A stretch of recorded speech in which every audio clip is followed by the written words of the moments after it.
We have Dr. Nicholas Dodman in the house. Please go to dogstudies.org, find out all the great things he's doing. He's written several amazing books. I have copies of them. I love your books, including Good Old Dog, The Dog Who Loved Too Much. There's a whole bunch of them.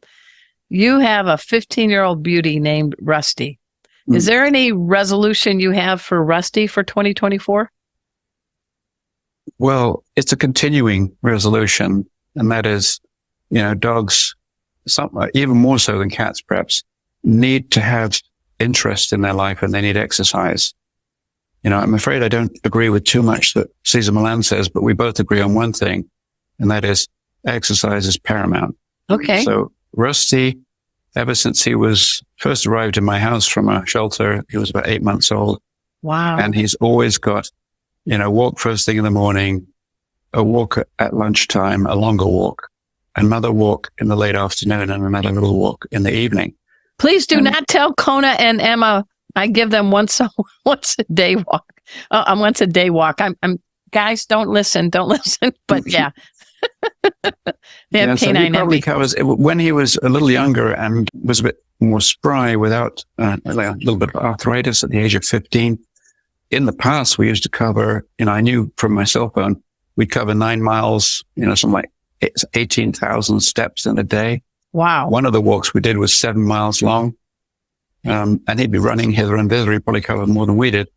So, just exercise is good, but it's not just exercise, because when you're outside the house for a dog, you're sniffing, what you might call female, but they're picking up on scents of other dogs. There's interesting things. There's wild animals that were there before. It's like us reading the paper and the news. So they're entertaining their mind. They might want to chase a tennis ball. Some do. Rusty did when he was young. That was fun for him. And that's galloping, running, exercise. It's interesting. It's psychological welfare as well as physical goodness is provided by exercise. So we intend to continue that. He's down now to about 3 or maybe sometimes 4 miles a day. That's still great. That's not bad for a 15-year-old no. with a few issues. Now, I try to take my dogs on different walks in different locations in different durations. Is that a good thing to do? Absolutely. It's my mantra. There's one walk he likes to do all the time. It's called the Seaside Trail down here in Plymouth. Okay. And there he's the mayor of that trail. And Mayor Rusty's coming in. It's like Cheers. It's where everybody knows his name. They're walking along. They go, "Oh, look, here's Rusty." And now I'm going to throw this at you. Is he non-partisan? Oh, come on. He loves everybody, right? He loves everybody. And so he's a great dog to walk. We walk him off leash because that's another thing I think, I know there are leash laws. I shouldn't be saying this, but I break the rules all the time. In fact, I've met policemen, and I think they care if you've got an unruly, out of control dog, but he stays with me. He always has done. He had a touch of separation anxiety when he was young. He wouldn't let me or my work out of his sight.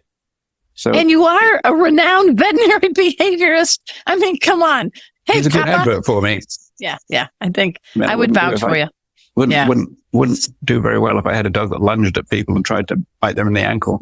But he's just a perfect advertisement for me. But, he has fun. He has walks. I give him all his medicines that I need to give him to keep him young. And one of them actually increases lifespan. There was a lot on the news about a drug that the Center for Veterinary Medicine is looking at to increase dogs' lifespan. But it's known that selegiline, as the brand name, trade name in humans, is Elderpril.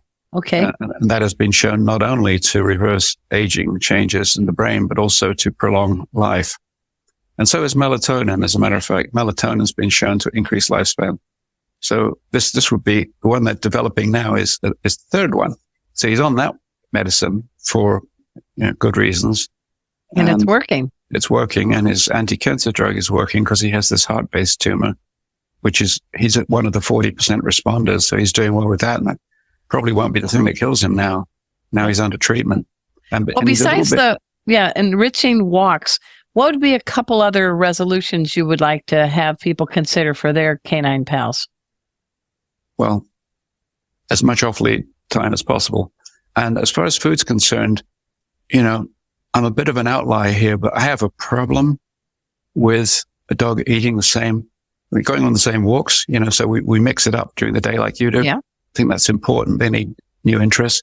But I think that just eating the same dry kibble day in and day out, it's okay once in a while. It's balanced food, but it's like if we went up into space, we'd have to eat pellets that were nicely balanced. And it's nothing like real food. So I'm afraid for many years now, Rusty has been fed a diet largely of human food. Okay. And I know nutritionists will, veterinary nutritionists will warn you, well, there are things in it, but a lot of them are bought and paid for by the pet food companies.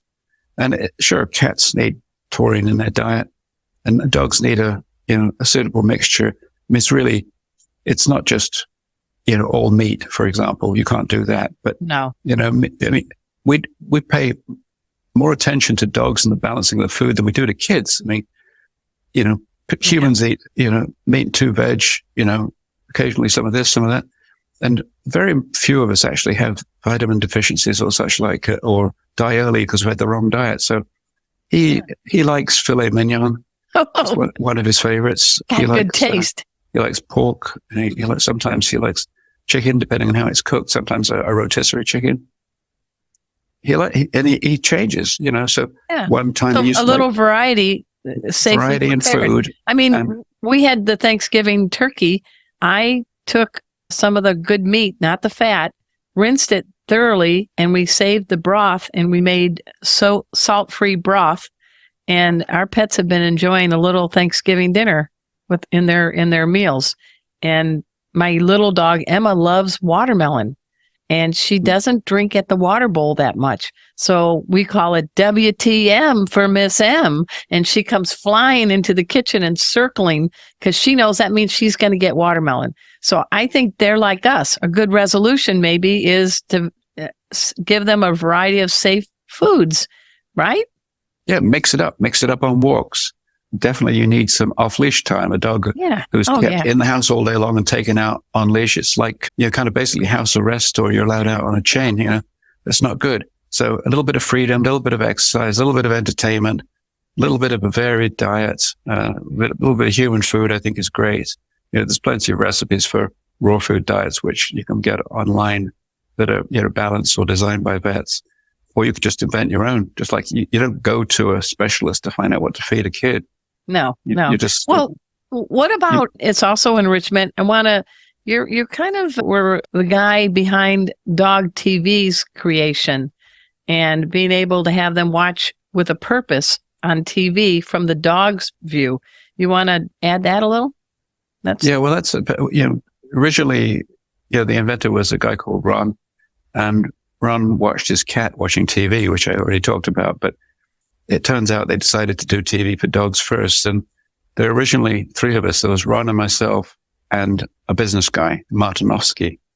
And the 3 of us pitched it to a big company and they took it up and Dog TV was born. I don't have so much to do with them these days, but I do totally. You helped launch the product. Yeah. I helped to launch it, gave a number of interviews, went around the country trying to interest funders with the gang. We called ourselves John, George, Paul, and Ringo as we traveled around. I think I was Ringo. But, I like Ringo. I think it's still great and it's entertainment. It's constantly changing. They're constantly upgrading it. It's not like a static thing. And it's especially useful for a dog who necessarily does have to spend some time home alone. These days you often have 2 parents working. And as much as you love your dog, you can't be there every single waking minute. But when you can't be there, you can put Dog TV on. And even if they're not actually looking at the screen all the time, they tend to look in, they glance up like us making breakfast. Then we look up, oh, that's interesting. And you look down. But the fact is that this music, this bioacoustic music is calming and is there in the background. So even if they're not looking at the screen, they're in a calming environment. Anything's better than the sound of silence. I totally agree. Everyone, we've been speaking with the renowned Dr. Nicholas Dodman. He heads up the Center for Canine Behavior Studies. You can check that out at dogstudies.org. I want to wish you, Dr. Nick, a great and marvelous 2024. You have helped me learn so much about pet behavior. I wanted to personally thank you.